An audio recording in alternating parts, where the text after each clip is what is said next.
안녕하세요. 분석왕 최상욱입니다. 최근 교육부가 2028년 대입 수능 제도 개편을 발표를 했고요. 제도 개편을 발표하고 나서 많은 부동산 커뮤니티가 굉장히 술렁거렸던 것 같습니다. 그리고 부동산의 입지 가치를 결정하는 요인 중에 학군이라는 게 있는데, 또 이런 것이 부동산 학군지들이 바라봤을 때 또 여러 가지 막 설왕설래하는 그런 얘기들이 왔다 갔다 하는 것 같아요. 그래서 일각에서는 이것이 종전의 그런 사교육 입시 체제를 더 강화하는 형태로 갈 것이다. 아니다. 그렇게 가는 것이 아니라 정시 중심이기 때문에 소위 사교육 이권 카르텔이 깨질 것이다. 이렇게 설왕설래하고 바라보는 것 같습니다. 그리고 수능이라는 거는 어쨌든 입시를 결정하는 가장 중요한 제도이기 때문에 또 부동산을 떠나가지고 여러 가지 측면에서 관심을 많이 가질 수밖에 없는데, 교육부 레벨에서 다루는 문제이긴 하지만 그 레벨을 넘어선 여러 복합적인 측면의 접근이 필요하다는 측면에서 분석왕에서 오늘은 수능제도 개편에 대해서 다뤄보도록 하겠습니다. 그리고 추가하자면 이런 수능제도 개편안을 바라볼 때 저는 이조 교육부 총리를 보면은 과거 문재인 정부 때 김수현 사회수석이 굉장히 오버랩이 되거든요.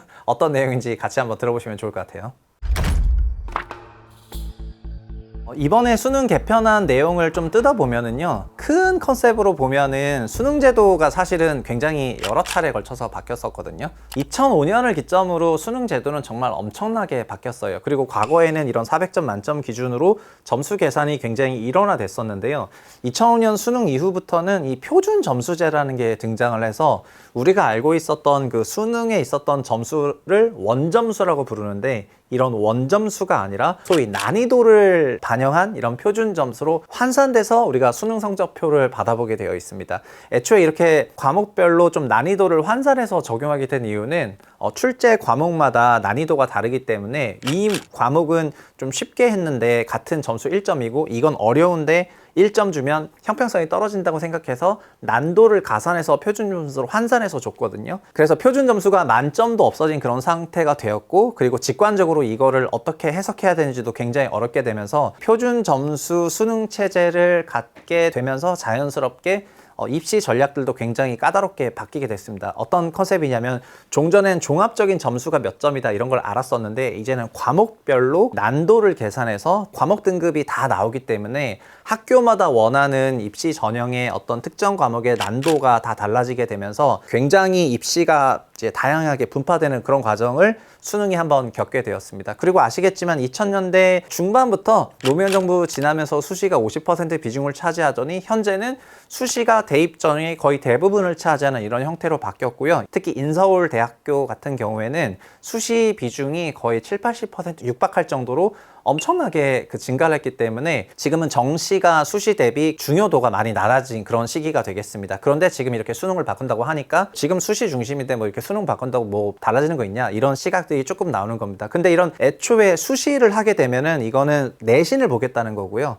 이 내신이라는 게 초등 1학년 때부터 고등학교 1학년인 이 약 10년간의 내신과 심화 교육 과정, 그리고 외부 활동들을 합쳐가지고 자기소개서랑 이런 학생부 종합전형을 만들어가지고 면접을 보면서 들어가는 게 수시다 보니까, 이 수시라는 게 소위 부자 전형으로 알려지면서 수시 준비가 잘 되는 가정과 잘 되지 않는 가정, 그리고 수시 준비가 잘 되는 학교, 그리고 수시 준비가 잘 되지 않는 학교, 이런 학교 간의 입학 차이가 나게 되면서 불평등으로 비춰지기 시작을 하고, 그러면서 자연스럽게 정시 비중을 다시 과거처럼 더 늘려야 되는 게 아니냐, 이런 요구들이 나오게 되면서 최근에는 정시 비중 확대라는 그런 제도 개편도 있었습니다. 근데 각설하면은 어쨌든 수능 제도는 굉장히 오랜 기간 걸쳐서 바뀌었는데, 수능은 결국 대입 제도이기 때문에 대입 제도로 영역을 넓혀서 보게 되면은 수시와 정시 간의 그런 대입제도 변화들도 봐야 되는 거다, 이런 말씀 드리겠고요. 그러면 여기서 중요한 건 이런 거예요. 이번에 바뀐 개편안은 종전에 이렇게 복잡 다단해진 수능 체제를 2005년 이전으로 돌아가는 컨셉이라고 보시면 되겠습니다. 2005년 이전 수능은 좀 쉬운 수능이라고 할 수가 있는데 구분이 쉬운 수능이고, 그래서 기본적으로 언어, 수리, 외국어를 기본으로 깔고, 그리고 한국사를 기본적으로 깔아서 4개를 까는데요. 탐구는 사회탐구랑 과학탐구란 영역이 9개, 8개, 총 17개 중에서 자기가 막 선택해서 봐야 되는데, 탐구를 전부 뭉뚱그려가지고 사탐, 과탐, 그리고 사탐, 과탐도 합쳐가지고 탐구로 이렇게 완전 묶어버렸습니다. 그러니까 종전에 17개로 분산된 거를 하나로 완전 묶었으니까 이 부분에서 완전 스퀴즈가 일어난 거고요. 그리고 직업탐구 영역이 있는데, 직업탐구도 종류가 많았었는데 그것도 하나로 이렇게 묶었습니다. 그러다 보니까 수능 체제가 종전에는 보는 사람들이 자기가 지원하는 거에 따라서 막 선택해서 봤는데, 이제 이런 것들이 아니라 거의 공통 수능화 됐다. 이렇게 요약할 수가 있을 것 같고요. 공통 수능화가 됐기 때문에 과거에 굉장히 항목별, 부문별 등급화를 하면서 복잡다단하게 가려는 그런 게 분류가 쉬워지는 이런 과정으로 돌아가게 된 거고, 이게 원리 원칙상 백투 2005년으로 돌아가게 되는 그런 그림과 유사하다. 이렇게 말씀드리겠습니다. 그리고 수능만 바뀐 게 아니라 정확히 말하면 수능보다 어떻게 보면 더 중요한 내신이 바뀌었는데, 우리 때는 내신이 몇 등급이냐면 한 15등급이었거든요. 근데 내신도 등급이 계속 바뀌어가지고 현재는 내신 9등급 체제가 유지가 되고 있습니다. 근데 이 내신 9등급 체제를 앞으로는 내신 5등급 체제로 바꿀 예정이고요. 참고로 내신 1등급은 저희 때도 상위 2%인가 4%인가 그랬고, 그러다 보니까 반에서 한 명 나왔어요. 근데 지금은 내신 1등급이 막 4%로 돼 있는 9등급 체제인데, 그거를 내신 5등급으로 이렇게 환산해가지고 하게 됩니다. 그럼 등급을 이렇게 듬성듬성하게 하면 할수록 자연스럽게 내신을 통한 변별력이 사라지기 때문에 현 정부의 그 수능과 내신 개편 기조는 큰 컨셉에서 보면은 변별력이 사라지게 만드는 이런 기조로 가는 겁니다. 그러니까 과거에 2005년부터 2023년까지 있었던 그런 기조와 완전히 달라지는 그런 과정이라고 할 것 같아요. 그러면 여기서 좀 더 큰 컨셉에서 도대체 왜 이런 제도 개편을 하느냐, 그 배경을 꼭 알아야 될 것 같고요. 그 얘기를 해볼게요. 이런 수능 개편 정책이 나오게 된 배경은 어떻게 보면 윤석열 정부의 그 정책 기조가 크게 보면 세 가지라고 할 수가 있는데요. 그 중에 하나가 노동개혁, 그리고 하나가 교육개혁, 그리고 연금개혁이 되겠습니다. 그 중에 교육개혁이 이 안에 들어가는 거기 때문에 이 제도는 현 정부가 추진하고자 하는 그런 정책의 정수다, 이렇게 생각을 하시면 될 것 같습니다. 그래서 앞단에서 노동개혁과 관련한 여러 정책들을 발표했고, 지금 교육과 관련한 이런 정책들을 많이 발표를 하고 있는 거고요. 그리고 앞으로는 연금과 관련된 이런 정책들을 계속해서 발표할 것 같습니다. 그런데 이런 교육에 대한 윤 대통령의 생각이나 정부 당국의 생각들은 벌써 여러 차례 나왔었어요. 그래서 배경을 알고 어떤 생각을 알면은 제도가 어떻게 될지 예측할 수가 있는데, 윤 대통령 발언 중에 뭐 이런 것들이 있었습니다. 대졸자들이 70%를 넘어가고 있는데도 불구하고 기업이 찾는 그런 인재들을 찾을 수 없다, 이런 말들이 있었고요. 그리고 본인은 국어를 할 줄 아는데 국어 언어 영역을 또 배우는 게 좀 재미없었다, 이런 말도 있었습니다. 저도 학교 다닐 때 국어가 재미가 없었습니다. 아니, 우리말을 못하러 또 배우냐,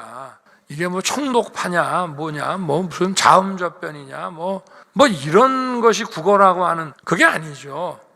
결국 현 정부의 생각은 어떻게 요약을 할 수가 있냐면요. 현재 우리나라 젊은 청년들이 대학교까지 졸업하고 회사를 나가려고 해도 그 회사가 원하는 인재상이 충분히 만들어지지 않다 보니까 그 이후에도 계속해서 스펙 쌓기를 하면서 이런 취업이라든가 결혼 이런 것들이 굉장히 늦어지게 되는 큰 이유라고 생각을 하고, 이거를 굉장히 앞당기려고 하는 그런 생각이 있는 것 같습니다. 그러니까 어떻게 보면 이게 전 근대식 사고방식일 수도 있는데, 고등 교과 과정까지는 굉장히 쉽게 하자. 그리고 정말 필요하다면은 대학에서 뭐 수학과가 강세인 대학은 수학을 배우고, 경제가 강세인 대학은 경제를 좀 배우고, 그리고 그렇게 굳이 또 종합대학을 갈 필요가 없다면은 그 초대조를 가서, 아니면 또 특성화고나 마이스터고 같은 그런 학교를 가서 내가 필요한 직업, 직장을 찾아가지고 그렇게 좀 맞춰서 계층적으로 들어가도록 교육 시스템이 이렇게 돼야 되는데, 산업계는 이런 계층적인 수요를 원한다고 생각을 하고 있는 상황에서 사람들은 대학교 진학률을 너무 높게 하다 보니까 학력 인플레와 미취업이 많이 나온다고 생각을 하고, 이거를 좀 현실화해야 된다라고 하는 거고요.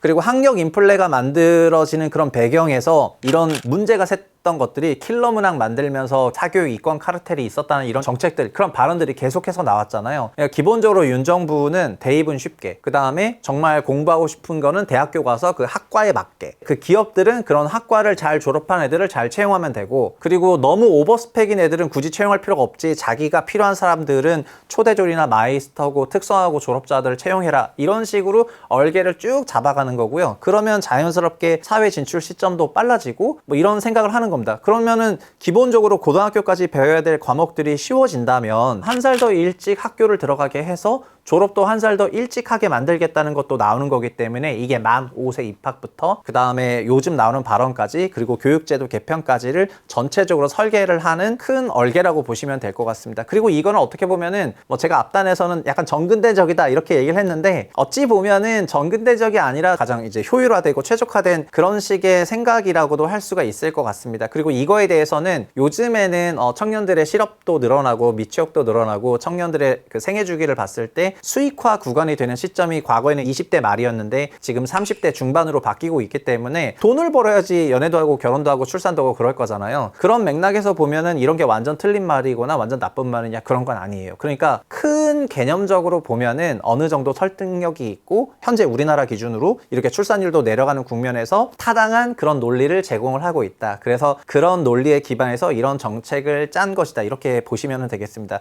그런데 그럼에도 불구하고 제가 모두에서 이런 김수현 사회수석과 이주호 부총리가 오버랩된다고 말씀드렸는데 문재인 정부 때 부동산 정책을 냈을 때 가장 큰 키워드가 뭐냐면 풍선 효과였거든요. 지금도 유사한데요. 왜 이런 여러 제도 개편을 만들려고 하는데 이런 풍선 효과스러운 그런 부작용을 우려하느냐 이제 그거를 짚어보도록 하겠습니다. 이주호 교육부총리의 교육 관련 정책 중에서 이분은 사실은 뭐 MB맨으로 알려져 있는데 YS 정부 때부터 그 실무자였고 핵심이었거든요. 그리고 YS 정부에서 추진했던 가장 큰 교육 정책 중에 하나가 뭐였냐면은 바로 대학 설립 준칙주의라는 거였습니다. 이 대학 설립 준칙주의는 일정한 기준만 충족하게 되면은 대학교를 금방 설립할 수 있다 이런 거였거든요. 그래서 어떤 일이 벌어졌냐면 여러분 다 아시는 정말 대학이 어마어마하게 많이 지어졌습니다. 근데 당시에 90년대는 이런 대학을 굉장히 많이 지어야 된다는 그런 시대적인 분위기이기도 했어요. 뭐냐면은 대입 진학률이 크게 늘기 시작을 했고요. 그리고 학생들 숫자도 늘어나기 시작하다 보니까 70년대 학번들이 90년대에 대학교를 가잖아요. 그러니까 학생 수도 늘어나고 대입 진학률도 늘어나니까 곱하기로 늘어나가지고 대학교가 굉장히 많이 필요해서 확 만들어버렸는데 문제는 뭐였냐면은 거기서부터 한 10년 정도 지나고 나니까 대입 진학률도 피크 찍고 그리고 학생 숫자도 감소하기 시작하면서 수급 밸런스가 완전히 깨지게 되고요. 두 번째는 기본적으로 이렇게 늘었던 대학에 내실화 있게 운영된 게 아니라 단순히 정량적으로 숫자만 늘다 보니까 이게 부동산으로 치면은 분양 및 인허가를 되게 쉽게 해주니까 신도시를 빵빵빵빵 지었는데 이렇게 다 짓고 나가지고 다 공실되는 거랑 똑같은 이런 상황이 나게 되면서 해당 지역 전체 그 시장을 위축시켰던 거랑 마찬가지로 대학 설립 준칙주의로 대학교가 엄청나게 늘어나고 그 개별 대학에 대한 그 퀄리티 관리가 잘 안 되다 보니까요. 자연스럽게 해당 지역에 대한 그런 학력까지도 동반 하락을 하게 되면서 저희가 이거를 지방교육 쪽에서 한번 다뤘었긴 했는데 지금 현재 지방에 있는 국공립 학교들이 경쟁력을 상실하게 됐던 그런 배경에도 이런 대학 설립 준칙주의가 영향을 많이 미쳤습니다. 그러니까 당시에는 굉장히 시대적이고 되게 혁신적이라고 생각되긴 했는데 물론 지나고 나서 비판하는 게 아니라 그때도 여러 가지 논란들이 있었거든요. 그래서 어쨌든 이런 것들을 한번 경험을 했다고 말씀드리겠고 두 번째 이주호 부총리의 큰 정책 중에 하나가 뭐냐면 열린 교육이라는 건데요. 열린 교육은 소위 말해서 학교에서 노는 거랑 교육하는 거랑 밸런스 있게 추구를 해야 된다고 생각해서 이렇게 말하면 좀 그렇지만 학교에서 열심히 놀아라 이렇게 하게 됩니다. 그래서 이런 열린 교육을 이후에 교육부였던 이해찬 총리가 이제 승계하게 돼가지고 이주호 이해찬 라인이 완성이 되게 되는데 그 소위 교육에서 흔히 말하게 되는 이해찬 세대가 이런 열린 교육을 받았던 세대가 되는 거거든요. 근데 이 이해찬 세대가 대학교 입시를 준비하거나 아니면 사회에 나가서 필요한 기본적인 교과 과정이라든가 학과 과정들을 제대로 잘 준비하지 못하고 했었다는 것이 2002년, 3년, 4년 있었던 그런 분위기라고 말씀을 드릴 수가 있을 것 같고요. 그래서 되게 실험적이고 혁신적이고 기획적이고 이런 것들은 좋았는데 막상 실무에서 사용이 될 때는 놀이와 교육을 뭐 병행하고 이렇게 했는데 실무에서는 그냥 정확히 딱딱 나눠서 뭐 그냥 체육 시간 주면서 알아서 놀아라 얘기를 하고 공부는 또 공부대로 타이트하게 시키고 이러니까 교육 상황에 접목되는 과정에서는 원리 원칙대로 접목되지 않았었던 것 같아요. 그리고 최근에도 보면은 AI 시대가 돼가지고 교육 관련 행정 업무를 하게 되면은 교사가 줄어들고 그럼 교사 업무가 줄고 부담이 뭐 감소하게 되니까 이런 걸 도입해야 된다라고 하지만 일선 교권에서는 이게 또 새로운 업무량으로 받아들이게 되면서 일부 교사가 그 업무량이 너무 많아가지고 얼마 전에 또 자살하는 그런 사건들이 있었거든요. 그런 것들을 보면은 개념적으로 뭘 세팅하고 기획하고 하는 부분들에 대해서는 조금 이런 기획을 잘 짠다고 할 수 있지만 실제 그게 교육 생활에 접목되는 그런 과정에서는 그거를 꾸준히 거기서 나오는 부작용이나 이런 것들을 잡아가면서 계속해서 바꿔가야 되는데 한번 세팅하고 나면은 이렇게 좀 잘 안 바뀌는 그런 경향이 있었던 것 같아요. 그러다 보니까 제가 이분의 그런 정책의 역사를 훑어보면서 마치 그 문재인 정부 때 청와대에 있었던 김수현 사회수석이 했던 거랑 되게 비슷하게 정책 한번 땅 발표하면은 그 다음에 업데이트 안 하고 풍선 효과는 엄청나게 일어나고 있는데 그런 부분에 대해서 리비전이 없고 이런 것들이 좀 반복되지 않았나 싶습니다. 그리고 이번에도 그러면 다시 원점으로 돌아가가지고요. 자, 수능이 쉬워졌어요. 그리고 내신은 변별력이 이제 높아지지 않게 되었어요. 이걸로 인해서 자연스럽게 소위 부자 전형이라고 불렸던 수시 전형에 대한 위력이 약해지고 그러면은 모두에게 공정한 정시 위주로 많이 가느냐 시장이 정말 이렇게 될 것 같냐라는 그 질문에 대해서 이게 어떤 풍선 효과로 이어질 것 같냐면 이렇게 되어 있습니다. 만약에 내신과 그 수능을 통해서 변별력이 많이 사라지게 된다면 그럼 어떻게 될까요? 학생들의 변별력은 어떻게 올려야 될까요? 킬러 문항은 사교육 카르텔이라고 하면서요. 그럼 수능도 쉬워진다는 얘기고 내신도 쉬워진다는 얘기는 자연스럽게 과거 본고사 시대 개별 학교가 자기네 학교 입학 기준에 맞는 그런 학생들을 선발하는 거의 준본고사 시대로 갈 수 있다는 걸 의미하는 거거든요. 결국 뭔 얘기냐면은 대학교한테 학생 선발의 기준을 어떻게 보면 이제 위임하게 되는 겁니다. 그래서 현 정부 교육 정책이 앞으로는 이제 고등학교 교원에 대한 그런 기능 강화도 있고 대학교에 대해서도 제도를 바꾸는 이런 것도 계속 같이 나올 거지만 현재 예상되는 부분은 뭐냐면은 대학교가 이제 학생들을 선발하는 데 있어서 자체 기준을 가지고 운용을 할 가능성이 굉장히 높아졌고요. 그 대학교의 학생 선발 기준에 대한 정보를 가장 최신화해서 갖고 있는 기관은 바로 사교육기관이고요. 이 사교육기관들에게 더 의존할 수밖에 없는 그런 시스템으로 풍선 효과가 날 가능성이 굉장히 높다는 거예요. 그러니까 원리 원칙은 이게 아니었잖아요. 원리 원칙은 사교육 시장에서 100억, 200억 버는 뭐 이런 사교육 이권 카르텔이 킬러 문항 만들고 어쩌고저쩌고 하면서 자기네 세상 키워서 2005년 수능이 어려워졌고 이게 점점 어려워지면서 이쪽 시장에 왜곡이 있다 보니까 이렇게 가려고 했었는데 그래서 백투 2005로 돌렸는데 다시 대학교가 개별적으로 그런 과정을 겪고 하게 되면은 정말 역설적으로 이 풍선 효과로 그 사교육 의존적인 시장이 펼쳐질 수 있다고 생각한다. 이런 부작용이 하나 있을 것 같습니다. 그래서 이 부분을 어떻게 잘 관리하거나 이거에 대한 대응 정책을 어떻게 되는지 앞으로 굉장히 지켜봐야 될 부분이 한 꼭지인 것 같고요. 두 번째는 이게 자사고 특목고랑 일반고랑 지방에 있는 학교 간의 그 내신에 대한 그런 기준인데요. 이게 내신 등급 기준이 9등급 체제에서 5등급 체제로 약간 기준을 완화되게 되면은 그동안에 뭐 자사고 특목고로 대표되는 소위 공부 잘하는 애들이 갔던 그런 학교들 같은 경우에 내신이 굉장히 안 좋아서 일부 학생들이 지방이라든가 아니면 일반 학교에서 내신 등급을 조금 키워서 자기 내신 등급이 좀 1등급이고 막 이렇다고 하면서 그거를 좀 어필을 할 수가 있었는데요.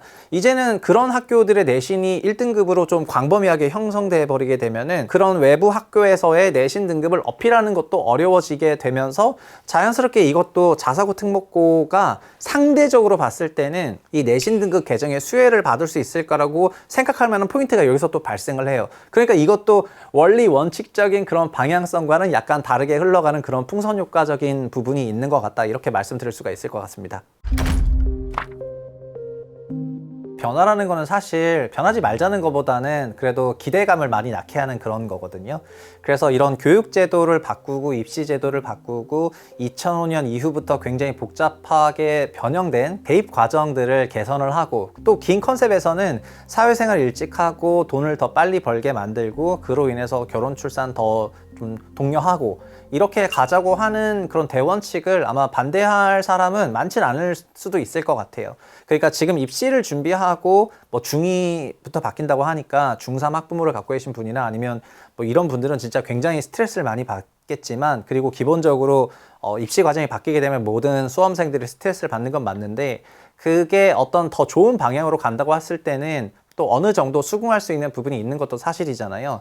그런데 어떻게 보면은 큰 문제는 이거예요. 대입 제도를 바꿔도 결국 대학은 그대로라는 거고요. 그리고 현재 우리나라 대학은 과거에는 대학마다 굉장히 엣지 있는 학과들이 있었는데 지금은 그런 학과들이 거의 모조리 사라진 상태고 그래서 기업들이 봤을 때는 어떤 학교에 어떤 과 나온 그런 게 아니라 그냥 어느 학교 소위 간판만 남아있는 그런 상황이 돼버렸습니다. 사실 대학도 뜯어보면은 15년 동안 등록금 한 번도 못 올리고 그러다 보니까 자연스럽게 강사 퀄리티가 낮아지고 강사 퀄리티가 낮아지다 보니까 대학 교육이 올라오지 못하니까 여기서 역량이 충분히 다 만들어지지 못해서 1학년 때부터 고등학교 1년간의 그 약 10년에 걸친 기간 동안 잘 만들어진 그런 개인의 커리어를 기반으로 회사들도 그거를 참조해서 사람을 채용할 수밖에 없을 정도로 대학이 거의 이제 놀고 있는 거 이런 것들도 문제인데요. 그러니까 대입 제도를 바뀌어도 결국 대학까지 연결돼야 되고요. 그리고 이렇게 바뀐 컨셉이 산업에 정착되려면 결국 기업들도 이거를 수능을 해야 되는 거거든요. 근데 기업들 입장에서는 그러면은 우리 회사는 뭐 이런 직종이 있으니까 어느 학과 출신만 뽑겠다 뭐 이렇게 딱 하는 게 아니라 이제 기업들도 우리나라에서는 채용을 할 때 어떻게 하냐면은 기본적으로 대학 간판을 보고 채용을 하거나 대학 간판을 지운다 하더라도 소위 그 커리어를 보고 채용을 하게 되는 건데, 이런 것들이 대학 과정에서 충분히 다 양상되지 않는다고 하니까 밑에서부터 이렇게 보면서 다 고르는 거잖아요. 그러니까 제도 한계를 바꾼 건 좋아요. 그치만 이런 게 진짜 시장에 정착되고 산업에 정착되기 위해서는 정말 갈 길이 멀고요. 소위 백년지 대계 이 사업을 이렇게 정권이 바뀔 때마다 이렇게 빈번하게 뭐 갔다 말다 하다 보니까 결국 이도저도 아닌 상태가 돼가지고 현재 이렇게 복잡 다단한 시스템으로 남게 돼서 여기 적응해야 되는 사람들은 더 힘들어질 수밖에 없는데, 그게 지난 수십 년간 보였던 교육제도 개편의 큰 그림 중에 하나였습니다. 그런데 그게 지금 다시 재현되지 말라고 하는 보장이 없는 거죠. 그래서 이거를 바꾸려면은 진짜 전 사회가 나서서 전 재계 이런 기업계가 다 나서가지고 총체적으로 바꿔야 될 것 같고, 그런 공감대를 복합적으로 얻는 게 굉장히 중요할 것 같습니다. 채부심 채널에서는 뭐 무조건 가지 말자, 무조건 이게 나쁘다 이런 얘기를 하는 게 아닙니다. 그냥 이거는 정말 매우 깊은 부분에서 매우 다단한 영역에서 서로 간에 유기적으로 굉장히 촘촘하게 연결되어 있는 거기 때문에 한 부분만 바꿔서는 안 되고요. 다 바꿔야 되는 이런 부분이라고 말씀을 드리겠고, 한 개 부분을 그래서 바꾸는 거나 뭐 변화를 하는 부분에 대해서 무조건 비판적으로 바라보지 말자 이런 말씀 드리겠습니다. 다만 지난 20년을 보면 미래를 알 수 있다 했잖아요. 지난 20년을 봤을 때 현재로서는 기대감은 한 30 정도 되고 걱정은 70 정도 된다, 이렇게 마무리 짓도록 하겠습니다.